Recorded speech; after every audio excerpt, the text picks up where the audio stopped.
Hello, ladies and gentlemen. Welcome to the next session. We've got Scott Jones, Senior Product Manager, Cloud Product from Lenovo. So without further ado, Scott, take it away. Hi, everybody. Thank you for the time. Today, we're going to be talking about my experiences and some lessons learned from working in data science, machine learning, and AI. So first off, nice to meet you remotely.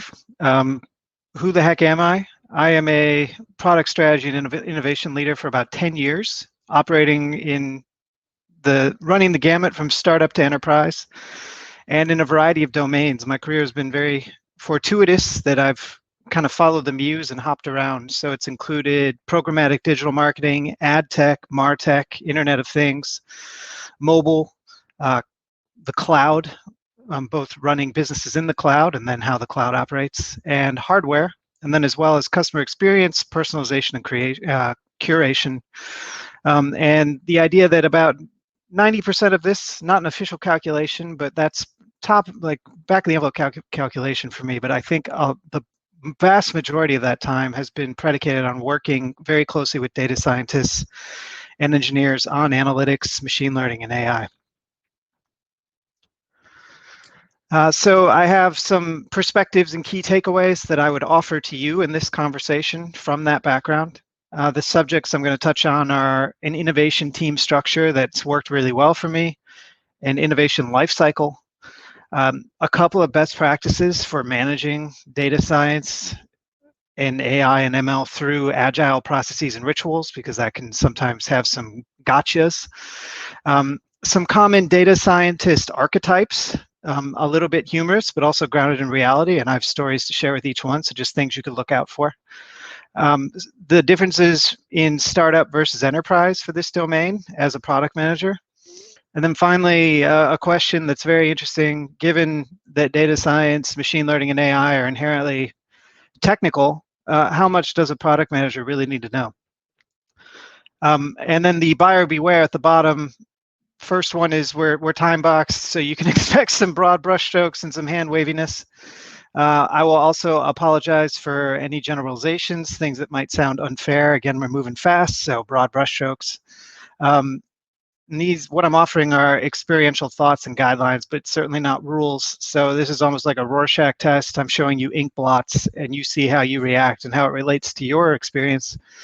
And then finally, kind of redundant, but your mileage may vary. This is all what happened for me.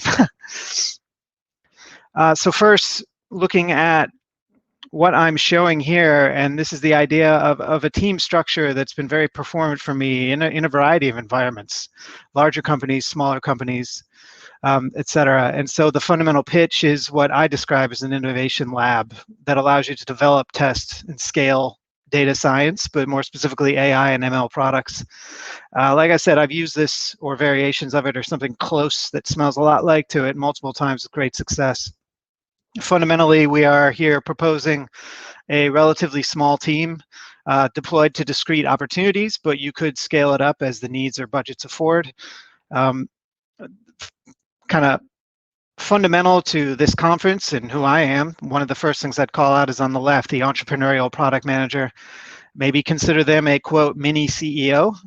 They're chartered with driving innovation and speed to market with scarce resources.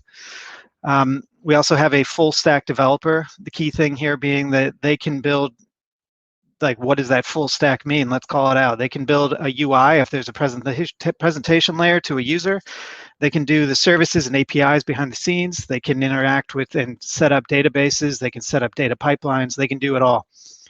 The idea of a data engineer has also been very important in this domain. But there's interesting nuance here. Could your full stack developer do this role, or do you need a separate data engineer? I've seen both happen. I've also been in an experience where we didn't have a data engineer and I was running a team like this, and it was incumbent on me as that entrepreneurial product manager to beg, borrow, and steal. So I would contact a data engineer outside of his Scrum rituals and maybe not working with his manager and say, hey, could you do this Hadoop job for me? And the first time he did it, the second time his manager yelled at me and said, work through me next time, and we negotiated what that meant. But all to say there's flexibility here. Data scientists, obviously a key role. And if you're really scrappy and lean, you could ask the question, does this data scientist have the data engineering skills that are necessary? Sometimes you'll find that they do, many times you'll find that they don't. And then finally, the UX visual designer. And it really depends on if this is relevant to what you're building, if there is a UI there, if there is like a customer experience to it. And the idea that this is your core group with which you can do amazing things. Key concepts to call out: agile, lean, hypothesis-driven. You're trying to test, learn, and iterate as quickly as possible. Thinking about looking through the lens, certainly for that PM, of crawl, walk, run. The idea you have a vision of where you want to go. You can see the big house on the hill, but in the crawl phase, what is the least amount I can do to prove that I'm on a valuable path here? Maybe I just build a concept of that house and have people shop around in it and validate, like, yeah, I would buy that house. The weird analogy, but that's the concept. Fundamentally as well, you're minimizing cost, but maximizing your speed to validate that opportunities are worthwhile to continue pursuing. And also very important to me is building with reusable parts, like modularization. Microservices comes to mind, versus the alternative of building monoliths where things aren't reusable. You build one thing and then you have to start from scratch to build another. Considerations to call out when you're thinking about this model. Do you want to have small teams assembled around discrete problems, or a larger team that could be more generalized but handle multiple innovation threads concurrently? I've done both. They have pros and cons. Are you building something that a customer would see and experience, or is it all back end? And as I said before, you may or may not need data engineers depending on the skill sets and the ecosystem you're operating in. And here's a view of how that team would operate in an innovation lifecycle, a very high level, based on my experience in the past and how I tend to run things ever since. Fundamentally, the philosophy here is gated steps where there's reviews and checks and balances governing what passes to the next step. And again, your goal here is you're minimizing wasting time and resources and maximizing you're maximizing the speed to actually finding values and nuggets of things that are worthwhile to a market, to a business, et cetera. At that idea stage, this is really led by that entrepreneurial PM. Your backlog of prioritized ideas and opportunities, your PM is serving as a lens for understanding a lot of viewpoints and perspectives, identifying where they could converge, where the market's going, where competitors are going, where we could be going, and managing this through a review with key constituents. And prioritization of the ideas and opportunities is unique to every culture. Everywhere I've been, it feels different, but you can bring things to bear. One of the key ways it's worked in the past is the idea of strategic objectives, where you say, this year we're trying to make more revenue, we're trying to invest in strategic relationships, we're trying to reduce costs. Maybe those are the three. If any of these ideas don't tie to that, then you're not going to pursue it, as an example. With as well, you want to be able to tangibly express the expected ROI or bang for the buck of any of these opportunities in a defensible way. This thing would make us an incremental $5 million according to our models. This thing would maybe make us 10,000 over 10 years. It's like, all right, that's maybe not as compelling. As well, a swag on the level of effort. So if something has a $500,000 return, but it would take $10 million to build, maybe we think differently about it. The idea then from that sort of curation with your constituents, things rise to the top that progress to the next level. Everyone agrees it's a good opportunity. Then we get to the R&D phase. Very important here, the notion of time boxing the R&D. So the full team engages, depending on the roles, what's required, but to understand and explore the problem set and solutions. And the outcome of that time box exploration is documentation of what was found, a proposed plan of action, potentially even a working POC or a prototype that you can demo and showcase and give feedback. If everyone agrees that this should graduate, then you get into that POC or MVP phase. Again, very important to time box it. But the production of making that thing that produces what you might call a version 0, it might be an MVP. There's a lot of philosophy and nuance here depending on the org. But you're fundamentally looking to validate product market fit. Does somebody want what we're doing here? And again, there's a whole continuum of how you could do this. I've done like duct tape and fake it till you make it, where I've actually went to market after going from idea to a POC in 2 months. And the POC was actually the outcome of the R&D stage, but it was enough for me to do demos internally and say, hey, we've got something to sell here. And after about 2 months, I was able to build sales collateral and start selling it before it arguably really existed. And then we went into investing in the scaling and productionalization of it after proving that the market saw value. Like there was tons of interest in this, so it started moving on its own. And the idea here that as well, like in MVP, the philosophy of that is you don't want it to be pretty, you want it to solve a discrete problem and not all problems, and you get it out there to see if there is validation that a market customers are interested in this. Again, finally, the last stage, if you pass that validation, you move on to scaling. If it doesn't, though, you'd go back to the idea stage and rinse and repeat. And scaling is where you are working on the productionalization of the broader rollout. Common way this is played out is that POC or that MVP is taking over by a engineering team and made into a formal implementation to run in production.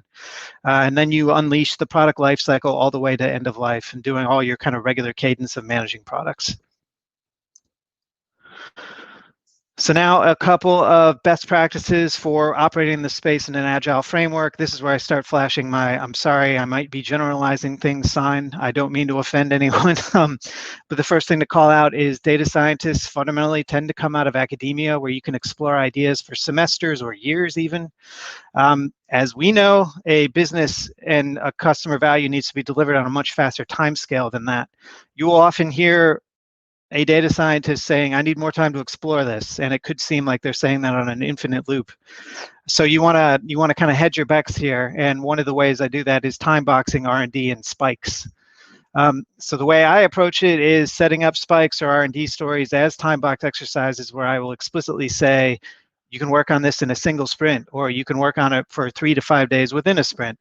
Fundamentally, you're trying to avoid open-ended explorations that can take a month or more months before reaching a conclusion that, yeah, this will work, or no, it was a waste of time.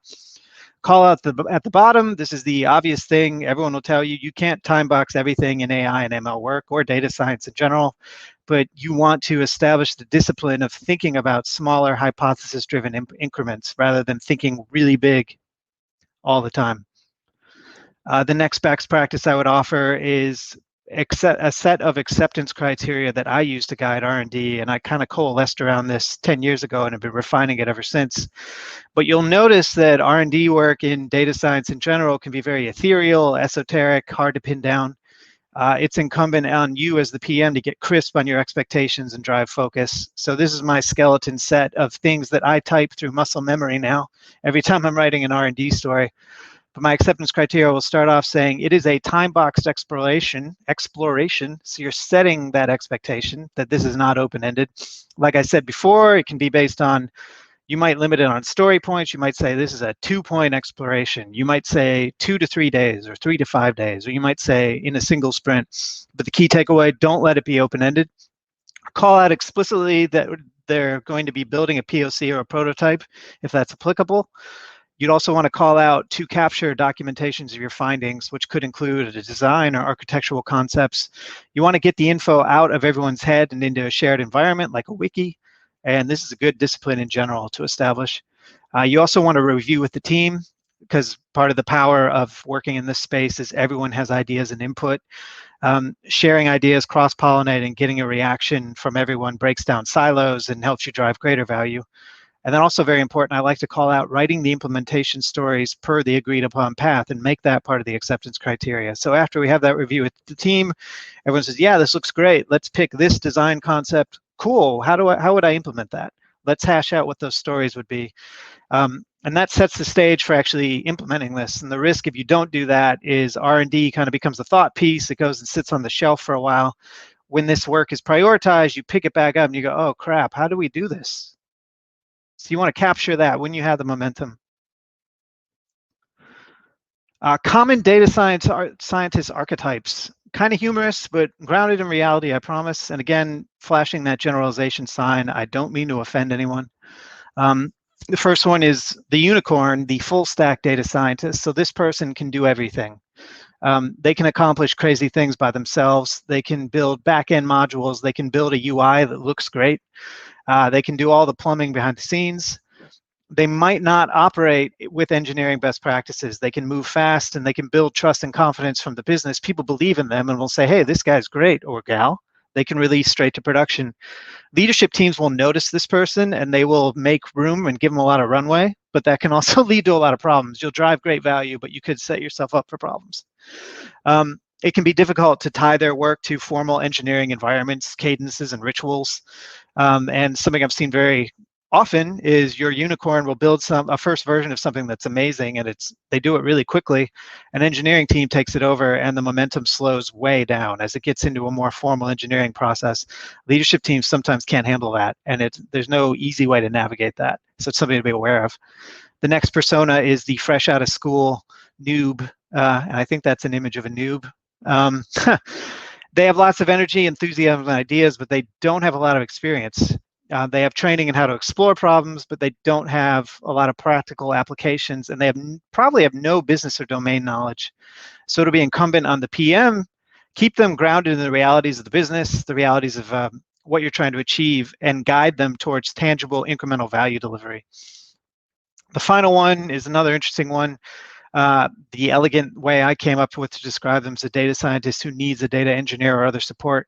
I've seen lots of cases where this person can interview well and sell themselves as an army of one. They might be the first hire when a group says, a leadership team says, hey, we need data science, we need AI, we need ML, and they just kind of create an abstract role. You'd be the first hire, you'd build this capability. This person might sell themselves as that knight who can ride in on a big horse and solve problems. But without those skills, they might find themselves underwater, spending all day working on pipelines or infrastructure, things they might not understand or be totally crisp on. Things won't move as quickly. The Oracle will say, why are you spending all this time configuring things? I want you to start building models. And they'll say, well, this is the foundational work.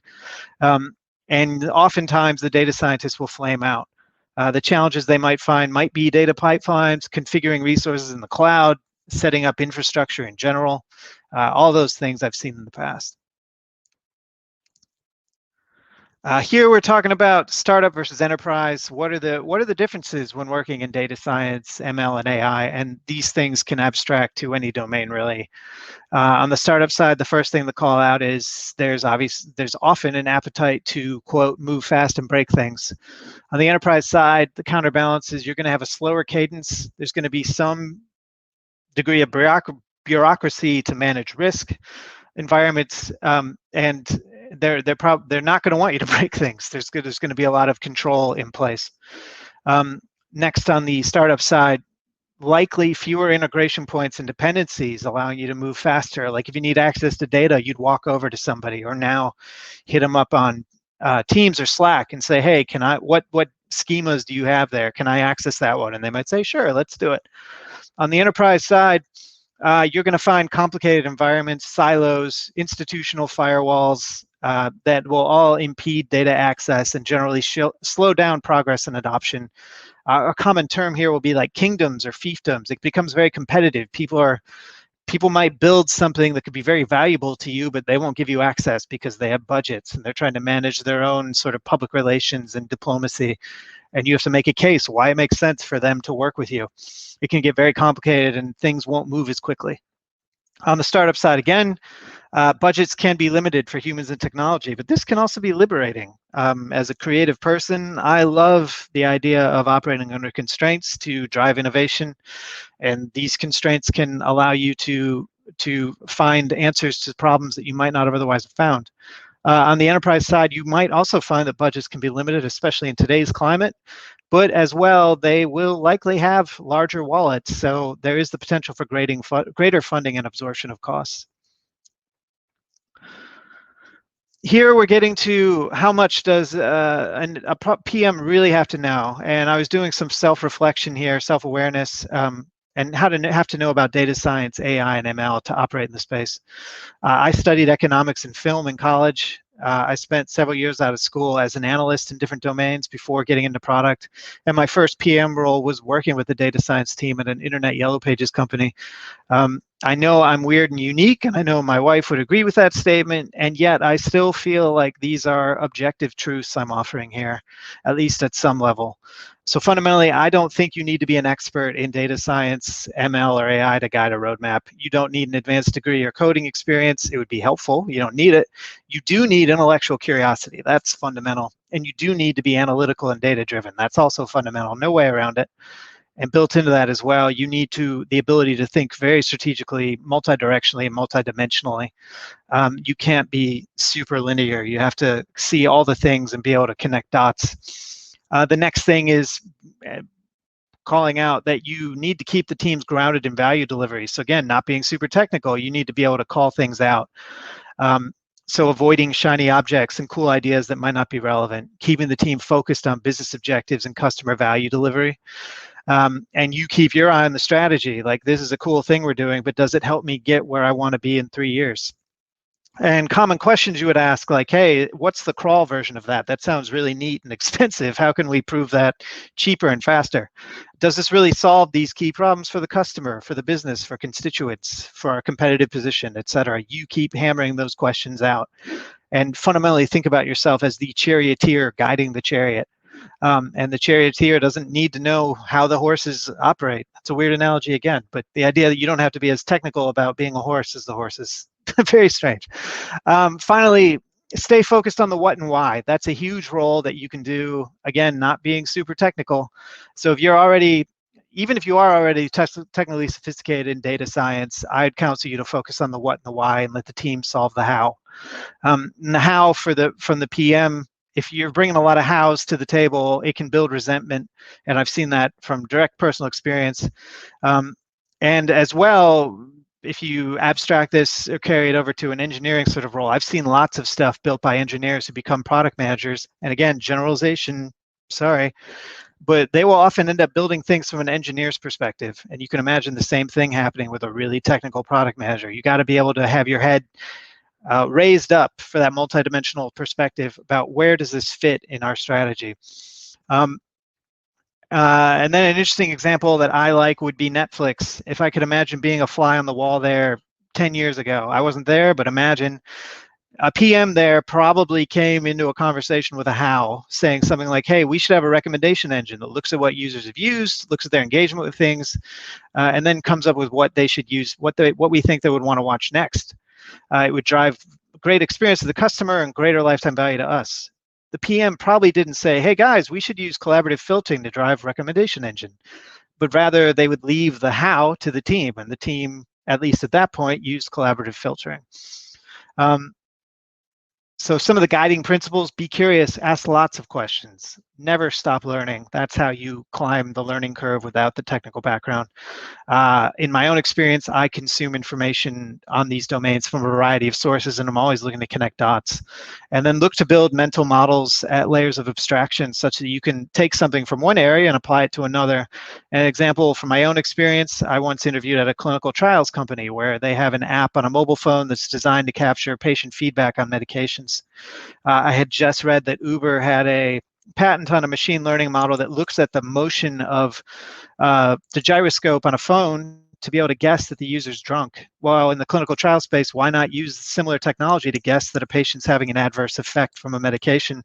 They might say they feel great, but what if they're moving around like they're on a boat? It's that kind of thought process, that kind of exercise. That was my fast presentation. Thank you very much.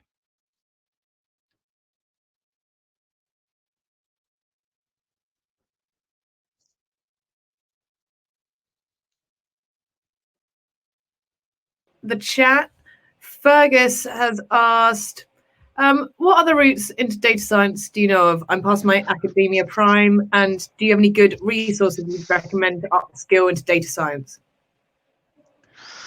Yeah, I actually, let me see if I can elegantly find this thing. Here's an example. I just happened upon this. This is something, so a lot of companies are, and this is a whole other philosophical conversation, a lot of companies are now de-emphasizing a degree and saying, even offering their own training. And this is an example from Google. There's a better source to that that's higher level that says like Google's educating people on AI, data science, and machine learning, but that's just one example. I also just read a lot of magazines, or I used to anyway. And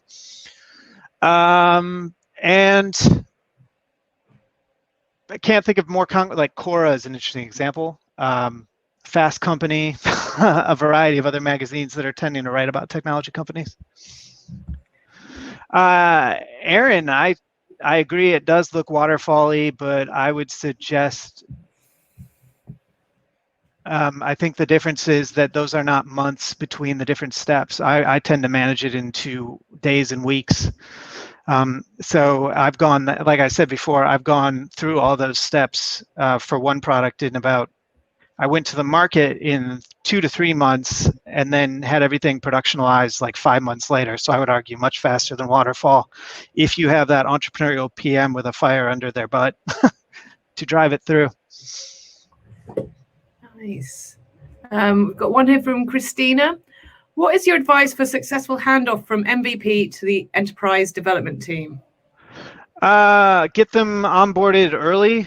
A regular cadence of sharing information. That documentation I mentioned is huge. You don't want to just say, hey, this thing exists, learn about it. Having a collaborative culture in general, where information sharing is kind of incumbent, is huge. And the way I tend to manage it is like a regular cadence of shorter meetings where we say like a weekly check-in. Here's what I told you last week. I know you're onboarding on it. What questions can I answer? And kind of facilitating that conversation. That's how I do it.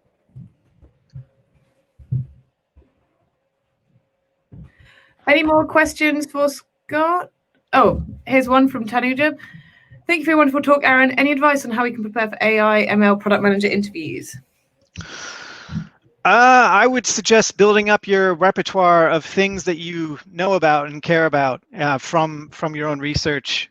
One other example that I love was I was reading about how Google collaborated with a team on AI to play the Chinese game Go, and they were competing against the world's greatest Go player, and the AI came up with an optimization that didn't make any, like a human would never make that decision, and it totally flubbed the player and he lost the game. The engineering team then had no idea where that decision came from. They had to spend hours reverse engineering it. That just raised the insight for me as I was interviewing at another company. One of their big selling points was their decision making is totally transparent. There's an audit trail. It's like, well, heck, that's a really valuable asset to have, an audit trail. So it's not a black box and you don't have to reverse engineer decisions for hours or weeks. So all to say, consume lots of information, think about transposing stuff. I see this in this domain. What if I flipped it? What might it mean for me? And because pretty much in product interviews, I would argue you're demonstrating your intellectual capacity for thinking about opportunities and how you would approach them. And I think you can build up that story by just consuming information and making it part of your kind of the lenses you look through as a product manager.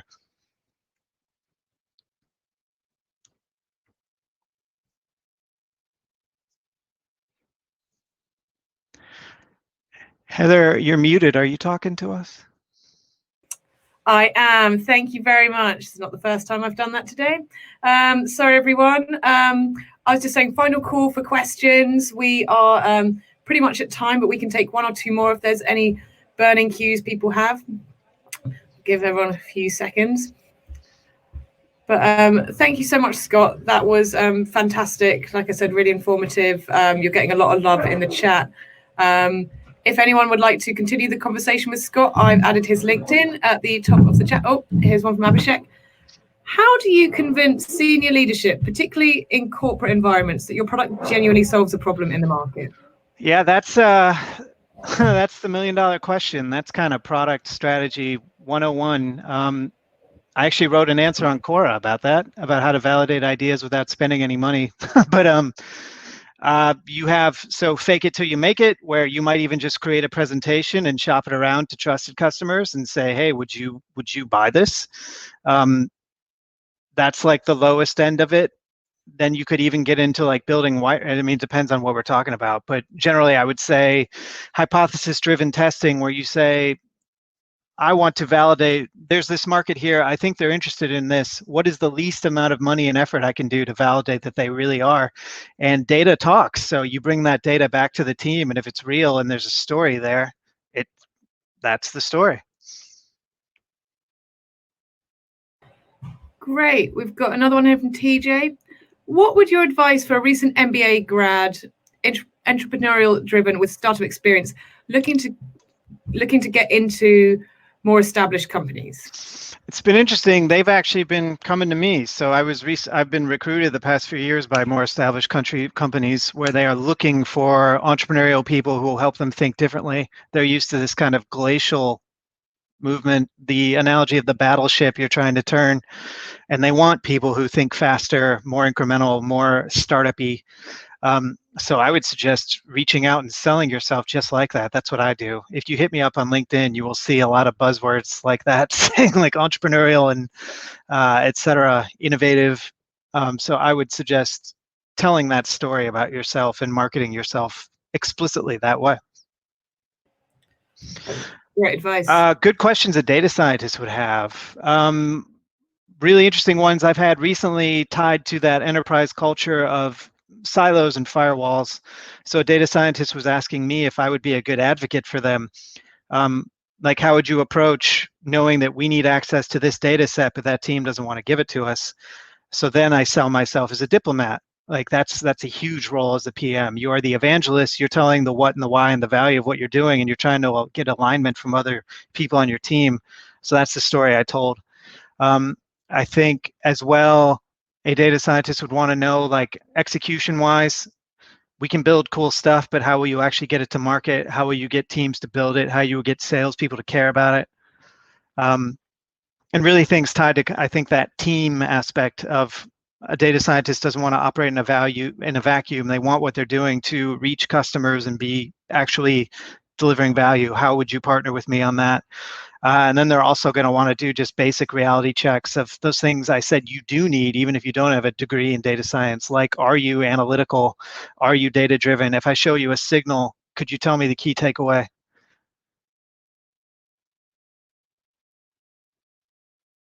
Amazing. So I don't think we've got any more questions. A lot of great comments. One of the best talks from today.